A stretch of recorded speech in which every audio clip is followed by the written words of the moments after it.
مرا غم نده یه فرشته تکی، مرا غم نده جینی که یا پری. مخدم به فرایم اومدم مرایی دور، با چشم هوی کردم ترا دیدم شیدم کن. چیزی مونندی تیر زد دلی مرا درون، همون لحظه با یادت لذت دگمه برون. هوایی مهت به تنم گیرم نفس، مهری ترا تروزو دماندم برداشت شخص. چی بات دوری من، چی بات به وفایی، چی بات نمیفهمی من آدمم ته هوایی. به تو دروی زمین به من به زندگی، دستم بسینی تو شکایتم تنهایی. خداوند ترا سختای استخوانی کجم، من ترا راست کردم ملک خدم شکستم. من باید رمه رسیدم چیزی خدا دادم که من ترا گم کردم فریادی بفایده.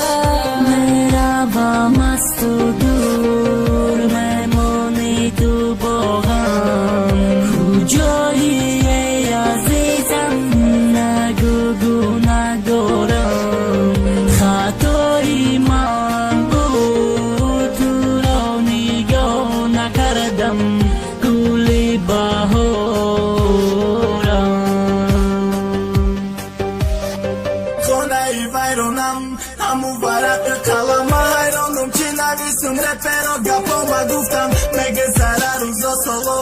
ای عمرم رفت مکه عشقی تو رو گرداندم مکشم دست، مکه نفسی و زود مکشم در پریزنم. که خرسم میایم و که غمک سر بکنم، بچه بایم نیستم نمیگم که کم بغلم. ماشینم ندارم نیت نکردم که من گیرم، فقط ارزم همیه که تو دایرم. میگم به خدا جدم نکردم که خطای حیاتم، برشون خاطر کردیم من موی سرم سفید. صبح سالی غمیت دراز میشه برنگی بید. تو مرا غم نده من تو میشم دور، پیشه توی گفم من گفته بدم دمور.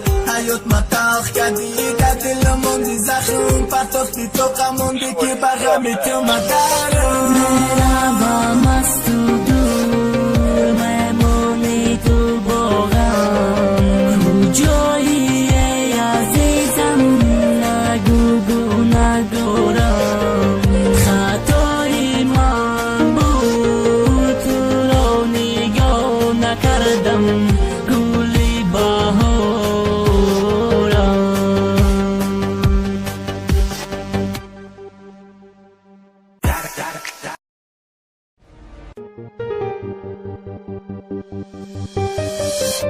مرا غم نده یه فرشته تکی، مرا غم نده جینی که یا پری. مخدم به فرایم اومدم مرایی دور، با چشم هوی کردم ترا دیدم شیدم کن. چیزی مونندی تیر زد دلی مرا درون.